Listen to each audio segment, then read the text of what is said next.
आज हम एक ऐसे ट्रेडिंग कॉन्सेप्ट के बारे में जानने वाले हैं जिसे अगर आप सीख जाते हैं तो आपकी ट्रेडिंग स्टाइल हमेशा हमेशा के लिए बदल जाएगा। टेक्निकल एनालिसिस के जन्मदाता चार्ल्स डॉ ने ईयर 1900 में एक थ्योरी दिया था, डॉ थ्योरी, जिससे लोग एक्चुअली मार्केट को प्रिडिक्ट कर सकते थे कि आगे क्या होने वाला है। भले ही आज के यूट्यूब ट्रेडिंग चैनल इस बारे में बात ना करती हो, लेकिन आज भी यह स्ट्रेटजी उतनी ही कामयाब है जीतने की 100 साल पहले थी। और यह स्ट्रेटजी इसी थ्योरी से ड्राइव हुआ है जिसे मल्टी टाइम फ्रेम एनालिसिस कहा जाता है।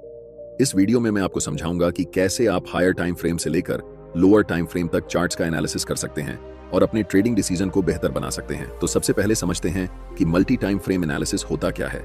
यह एनालिसिस का एक तरीका है जिसमें आप पहले हायर टाइम फ्रेम का एनालिसिस करते हैं और फिर धीरे धीरे लोअर टाइम फ्रेम तक आते हैं। इस प्रोसेस में आपको 3 महत्वपूर्ण टाइम फ्रेम की जरूरत होती है। पहला time frame direction time frame होता है, जिसका उपयोग आप मार्केट की दिशा को समझने के लिए करते हैं। यानी आप देखते हैं कि प्राइस ऊपर जा रहा है, नीचे जा रहा है या साइडवेज मूव कर रहा है, जिससे आपको ओवरऑल ट्रेंड का आइडिया मिलता है। दूसरा time frame behaviour time frame होता है, जो प्राइस के बिहेवियर के बारे में डिटेल में बताता है। यानी प्राइस का मोमेंटम कैसा है, मार्केट स्ट्रक्चर ब्रेक हो रहा है या नहीं, वीक रिजेक्शंस या डोजी कैंडलस्टिक्स दिख रहे हैं या नहीं, और मार्केट रिट्रेस कर रहा है या नहीं। तीसरा और आखिरी time frame entry time frame होता है, जिसमें आप एक्चुअल ट्रेड एंटर करते हैं। अगर प्राइस डाउन ट्रेंड में है तो आप सेल के लिए देखेंगे और अगर अपर ट्रेंड में है तो आप बाय करने के लिए देखेंगे। ये बहुत सिंपल है। ये जो टाइम फ्रेम्स आप इस्तेमाल करेंगे वो आपके ट्रेडिंग स्टाइल पर निर्भर करते हैं। मान लीजिए मैं इंट्राडे और स्विंग ट्रेडिंग का मिक्स उपयोग करता हूं, तो मैं 4 घंटे का टाइम फ्रेम डायरेक्शन के लिए, 1 घंटे का टाइम फ्रेम बिहेवियर के लिए और 15 मिनट का टाइम फ्रेम एंट्री के लिए उपयोग करता हूं। लेकिन अगर आप स्काल्पर हैं तो आपके लिए ये टाइम फ्रेम्स अलग होंगे। आप 1 घंटे को डायरेक्शन के लिए, 15 मिनट को बिहेवियर के लिए और 5 मिनट टाइम फ्रेम को एंट्री के लिए इस्तेमाल करेंगे। इसलिए टाइम फ्रेम पूरी तरह से आपके ट्रेडिंग स्टाइल पर निर्भर करता है, लेकिन मैंने एग्जांपल देकर समझा दिया है जिससे आप अपने ट्रेडिंग स्टाइल के हिसाब से सही टाइम फ्रेम चुन सकते हैं। मल्टी टाइम फ्रेम एनालिसिस को शुरू करते हैं, जिसमें हम सबसे पहले 4 घंटे के टाइम फ्रेम को चुनेंगे ताकि हमें पता चल सके कि मार्केट इस समय किस दिशा में है। 4 घंटे का टाइम फ्रेम चुनने का सबसे बड़ा कारण यह है कि यह हमें मार्केट का पूरा स्ट्रक्चर बता देता है कि अभी मार्केट किस दिशा में है। अगर हम 15 मिनट का चार्ट इस्तेमाल करते तो हमें स्पष्ट दिशा का पता नहीं चलता, क्योंकि प्राइस ऊपर नीचे कर रही होती है। इसलिए दिशा को समझने के लिए हमेशा बड़े टाइम फ्रेम पर जाना बेहतर रहता है। आप में से ज्यादातर लोग इस चार्ट को देखकर कंफ्यूज हो सकते हैं कि यहाँ प्राइस क्या कर रही है और हमें कैसे ट्रेड लेना चाहिए, बाय करना है या सेल करना है, या फिर अभी ट्रेड नहीं करना है। लेकिन यह गलत तरीका है चार्ट्स को देखने का, क्योंकि हम एक इंट्राडे या स्विंग ट्रेडर हैं। हमें बहुत पुराने चार्ट्स को नहीं देखना चाहिए। हमें यह ऑब्जर्व करना है कि हाल के समय में मार्केट की प्राइस कैसे बिहेव कर रही है।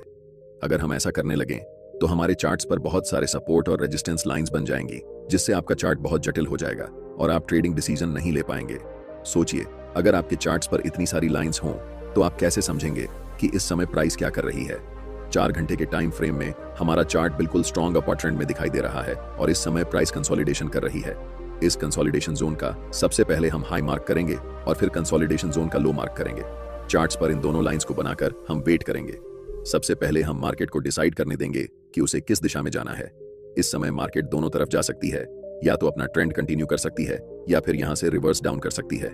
अगर मैं इस समय लाइव ट्रेड में होता तो मैं पहले 4 घंटे के टाइम फ्रेम में कैंडलस्टिक को इन दोनों लाइंस के बाहर क्लोज होने का इंतजार करता, तभी हम डिसाइड करते कि हमें बाय करना है या सेल।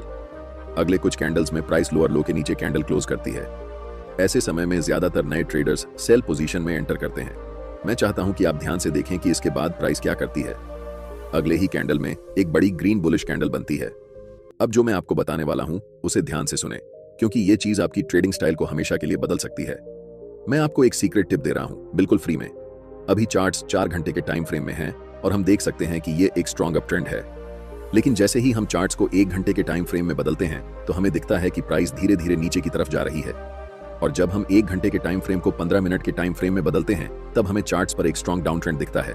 यह बात आपको कंफ्यूज कर सकती है कि 4 घंटे के टाइम फ्रेम पर प्राइस अप ट्रेंड दिखा रही है, लेकिन 1 घंटे और 15 मिनट के टाइम फ्रेम में प्राइस डाउन ट्रेंड शो कर रही है। ऐसा क्यों हो रहा है, इसे समझिए। जब प्राइस 4 घंटे के टाइम फ्रेम में थी तो लास्ट कुछ कैंडल्स में प्राइस रिट्रेसमेंट या पुलबैक ले रही थी। इसी पुलबैक को छोटे टाइम फ्रेम में देखने पर यह हमें डाउन ट्रेंड जैसा दिखाई देता है। एक बात हमेशा याद रखें, हायर टाइम फ्रेम हमेशा छोटे टाइम फ्रेम के ट्रेंड से ज्यादा मजबूत होता है। इस सिचुएशन में 4 घंटे का टाइम फ्रेम 3 घंटे के टाइम फ्रेम से और 15 मिनट के टाइम फ्रेम से भी ज्यादा स्ट्रांग होगा। और 1 घंटे का टाइम फ्रेम 15 मिनट के टाइम फ्रेम से स्ट्रॉन्गर होगा। इसीलिए हम ट्रेड भी उसी डायरेक्शन में लेंगे जिसमें बड़े टाइम फ्रेम का ट्रेंड चल रहा हो। चूंकि 4 घंटे के टाइम फ्रेम का ट्रेंड अप ट्रेंड है, इसलिए हम बाय पोजीशन बनाने वाले हैं। अभी चार्ट्स 15 मिनट के टाइम फ्रेम में हैं और इस चार्ट्स में हमें तुरंत बाय ट्रेड में एंट्री नहीं करनी है, क्योंकि प्राइस का मोमेंटम अभी भी डाउनसाइड की तरफ ही है। पहले हम वेट करेंगे कि प्राइस 15 मिनट के टाइम फ्रेम में बियरिश से बुलिश ट्रेंड में शिफ्ट हो जाए, तभी हम बाय पोजीशन में एंट्री करेंगे। अभी तक प्राइस हमें कोई सिग्नल नहीं दे रही है कि वह बुलिश होने वाली है, इसलिए हम अभी भी इंतजार करेंगे। प्राइस इस लेवल को रीटेस्ट करने आती है, लेकिन पूरी तरह से ब्रेक नहीं कर पाती और फिर से नीचे चली जाती है। ऐसा दोबारा होता है, जिससे हमें पता चलता है कि अभी प्राइस साइडवेज हो चुकी है। इस समय बाय पोजीशन में एंट्री करने के लिए यह जरूरी है कि प्राइस इस लेवल के ऊपर क्लोज होकर अप ट्रेंड का स्ट्रक्चर बनाए। अगर हम प्राइस को 1 घंटे के टाइम फ्रेम में बदलते हैं, तो हम देख सकते हैं कि अभी तक हमें कोई भी बुलिश सिग्नल चार्ट्स पर नहीं मिल रहा है जिससे हम बाय डिसीजन बना सकें। अगले कुछ कैंडल्स में प्राइस लास्ट स्विंग लो तक आती है और उस पर्टिकुलर लेवल से एक स्ट्रॉन्ग रिजेक्शन लेकर ऊपर की तरफ बढ़ जाती है, जिससे एक बिग ग्रीन बुलिश कैंडल बनती है। प्राइस ने ट्रेंड लाइन को ब्रेक कर दिया है, लेकिन हमें 1 घंटे के टाइम फ्रेम पर ट्रेड एंट्री नहीं करनी है, इसलिए हम अपने चार्ट्स को 15 मिनट के टाइम फ्रेम में बदल रहे हैं। अब हम कह सकते हैं कि मोमेंटम डाउन ट्रेंड से अप ट्रेंड में शिफ्ट हो चुका है और इस समय 15 मिनट के टाइम फ्रेम में मोमेंटम अप है, 1 घंटे के टाइम फ्रेम में मोमेंटम अप है और आखिरकार 4 घंटे के टाइम फ्रेम में भी मोमेंटम अप है। जब इन तीनों टाइम फ्रेम में मोमेंटम एक ही दिशा में होता है, तब समझो कि आपका सेटअप बनकर तैयार हो चुका है और यह किसी जादू से कम नहीं है। हमेशा याद रखें, कभी भी जल्दबाजी में ट्रेड नहीं करना चाहिए। हमें तब तक इंतजार करना चाहिए जब तक तीनों टाइम फ्रेम में प्राइस एक ही दिशा में ना हो जाए। अब यहां हम बाय पोजीशन में ट्रेड में एंट्री करते हैं, ठीक इस ज्वाइंट ग्रीन कैंडल की क्लोजिंग पर, जिसमें हमारा स्टॉप लॉस ट्रेंड लाइन के थोड़े नीचे होगा। इस ट्रेड में हमारा टारगेट लेवल 4 घंटे के टाइम फ्रेम का स्विंग हाई होने वाला है, क्योंकि प्राइस ने इसी लेवल से डाउन ट्रेंड की ओर शिफ्ट होना शुरू किया था। इसे आप सप्लाई जोन या रेजिस्टेंस एरिया भी कह सकते हैं। अगर आप टारगेट सेट करने में कंफ्यूज हो रहे हैं, तो मैं आपको एक टिप देता हूं। ट्रेड में एंट्री करने से पहले आपको चार्ट्स के लेफ्ट साइड पर ध्यान देना चाहिए और देखना चाहिए कि स्विंग कौन कौन से लेवल पर है। जैसे कि लास्ट टाइम ये एक स्विंग हाई है और इससे पहले ये एक स्विंग हाई है, तो हम इस समय 2 टारगेट रख सकते हैं। लेकिन क्योंकि बड़े टाइम फ्रेम में ट्रेंड स्ट्रॉन्ग है, इसलिए स्विंग हाई को टारगेट रखना ज्यादा सही रहेगा। और देखो, प्राइस बिना समय बर्बाद किए ऊपर चला गया। अब मैं आपको एक और तरीका बताता हूं कि कैसे इस ट्रेड में एंट्री करनी है। एक जरूरी बात, अगर आप चार्ट्स पर मल्टीपल इंडिकेटर्स का उपयोग करते हैं या एक साथ 4-5 चार्ट्स देखते हैं, तो आपके पास ट्रेडिंग व्यू का प्रीमियम प्लान होना जरूरी होता है। इसका कॉस्ट 12,000 रुपए पर ईयर है। अगर आप ट्रेडिंग व्यू का सब्सक्रिप्शन फ्री में चाहते हैं, तो आप अपना डिमैट अकाउंट शाम को ट्रेडिंग ऐप में खोल सकते हैं। अपने ट्रेडिंग को इंप्रूव करने के लिए सैमको में स्विच करें। सैमको आपकी ट्रेडिंग हिस्ट्री का एनालिसिस करके आपको आपकी गलतियों के बारे में बताता है, जिन्हें जानकर आप अपनी ट्रेडिंग को और बेहतर बना सकते हैं। एक ही प्लेटफॉर्म पर सभी एसेट क्लास में ट्रेड कर सकते हैं, जिसमें कमोडिटी डेरिवेटिव्स और करेंसी डेरिवेटिव्स भी शामिल हैं। यहाँ अकाउंट ओपनिंग फ्री है और पहले साल के लिए अकाउंट मेंटेनेंस भी फ्री है। म्यूचुअल फंड और आईपीओ में कोई कमीशन नहीं है। बाकी सभी एसेट क्लास में ट्रेड करने पर केवल 20 रुपए पर ऑर्डर ब्रोकरेज लिया जाता है और यहाँ कोई भी हिडन चार्ज नहीं है। 1000 से ज्यादा स्टॉक्स पर 4 गुना लेवरेज मिलता है, जिसे आप लाइफ टाइम तक होल्ड कर सकते हैं। यहाँ पर आपको ट्रेडिंग व्यू का प्रीमियम वर्जन मिलता है, जहाँ आप मल्टी चार्ट लेआउट और 50 से भी ज्यादा इंडिकेटर्स का इस्तेमाल कर सकते हैं और चार्ट्स पर ही बाइंग और सेलिंग के ऑर्डर प्लेस कर सकते हैं। साथ साथ अपने स्टॉप लॉस और टारगेट को भी मैनेज कर सकते हैं। अगर आप डिस्क्रिप्शन में दिए गए लिंक से सैमको ब्रोकर ज्वाइन करते हैं, तो आपको सीबी से रजिस्टर्ड एडवाइजर द्वारा दी गई रियल टाइम ट्रेडिंग एडवाइस बिल्कुल फ्री मिलेगी। टाइम फ्रेम को 15 मिनट से 1 घंटे में शिफ्ट करते हैं। अब प्राइस अपने हाई के आसपास है और अगर आप यहाँ बाय पोजीशन में ट्रेड एंट्री करते हैं, तो आपका स्टॉप लॉस काफी नीचे होना पड़ेगा, जिससे आपका रिस्क रिवॉर्ड रेशियो खराब हो जाएगा। इसलिए हमें तुरंत ट्रेड में एंट्री नहीं करनी है, बल्कि प्राइस को पहले रिट्रेस होने देना चाहिए इस लेवल तक। प्राइस रेड कैंडल बनाते हुए नीचे आती है और इस लेवल को टच करती है, लेकिन आप तुरंत यहाँ पर एंट्री नहीं ले सकते। अगर आप यहाँ एंट्री लेते हैं, तो आप बस अनुमान लगा रहे हैं कि प्राइस ऊपर जाएगा, लेकिन प्राइस बहुत अनिश्चित होता है। चाहे कितना भी महत्वपूर्ण लेवल क्यों ना हो, वह कभी भी ब्रेक हो सकता है या फिर उस लेवल को रिस्पेक्ट नहीं कर सकता है।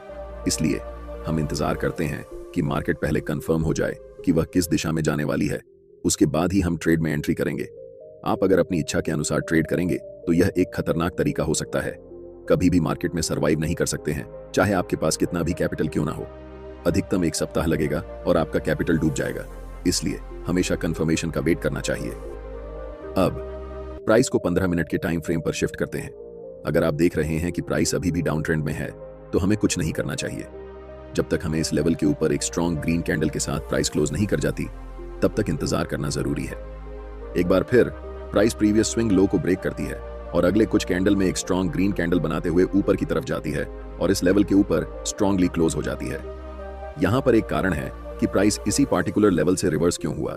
जैसे ही हम चार्ट्स को बड़े टाइम फ्रेम पर शिफ्ट करते हैं तो चार्ट्स के लेफ्ट साइड में एक डिमांड जोन नजर आता है। हम यहां सप्लाई और डिमांड जोन कैसे ड्रॉ करते हैं इस पर चर्चा नहीं करेंगे क्योंकि मैंने इस टॉपिक पर पहले ही एक डिटेल वीडियो बना दिया है। आप चैनल पर जाकर वह वीडियो देख सकते हैं। मैं चाहता हूं कि आप इस स्थिति को ध्यान से देखें और इसे उस वीडियो से लिंक कर पाएं जो मैंने पहले बनाया है।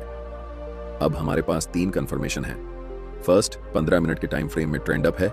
सेकंड, 1 घंटे के टाइम फ्रेम में ट्रेंड अप है। और थर्ड, 4 घंटे के टाइम फ्रेम में भी प्राइस अप है। हम जानते हैं कि यह सेटअप हमारे लिए एक जादू की तरह काम करता है।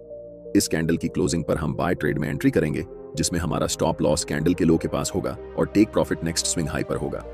अगर हम बड़े टाइम फ्रेम पर देखें तो ये हमारा 1 के लेवल है जहां तक प्राइस जा सकती है। आप देख सकते हैं कि प्राइस वैसा ही करता है, धीरे धीरे मार्केट स्ट्रक्चर बनाते हुए ऊपर की तरफ उस लेवल को टच करती है जिससे हमारा टारगेट हिट हो जाता है और हम प्रॉफिट बुक कर लेते हैं। यह ट्रेडिंग स्ट्रेटेजी मेरे लिए सबसे अच्छा काम करती है क्योंकि मैं एक इंट्राडे के साथ साथ स्विंग ट्रेडर भी हूं। लेकिन जब आप इस स्ट्रेटेजी को उपयोग में लाएंगे तो अपने ट्रेडिंग स्टाइल के अनुसार टाइम फ्रेम को चेंज कर सकते हैं।